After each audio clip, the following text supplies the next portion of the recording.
Little cheer. We have to recognise that these have been the rapes of children. Grooming makes it sound like you are perhaps having some kind of engagement with this person with a view to having a consensual relationship later down the line. And that has definitely been the case in other institutions, particularly in the church and in boarding schools. The really big problem about this, in my view, is that we've been shying away from the fact that these have been the rape of children.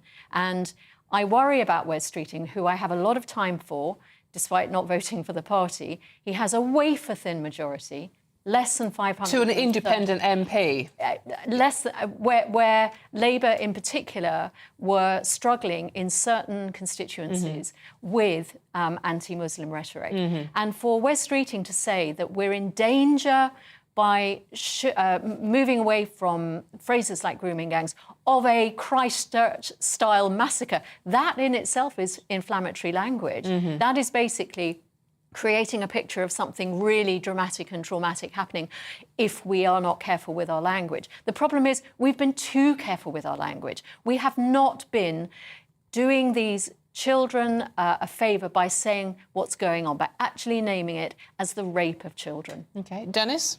Well, I wrote a book in 2007. I'm not going to read it to you, but you can go through the index and find endless reference to Islamism and its dangerous, pernicious influence in Britain.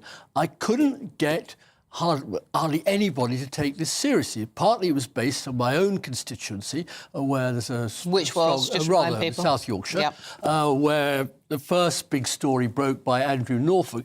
But I'm sorry, I don't know when grooming stops and rape starts, or vice versa. These were not 9, 10-year-olds. It weren't like the people at the Church of England or the Catholic Church were actually touching up and badly beating. And Archbishop Welby, nobody's putting him here on the spot, or the Archbishop of York and some of the big Catholic priests. No, but he has been forced to resign. Big deal. He retires on his Archbishop's pension, for heaven's sake.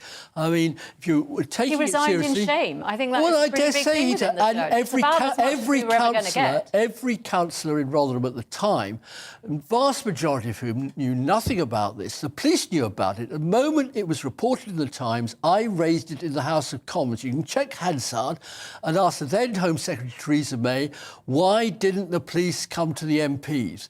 I mean, I was outraged, and she just dismissed it, and the Tories kept dismissing it.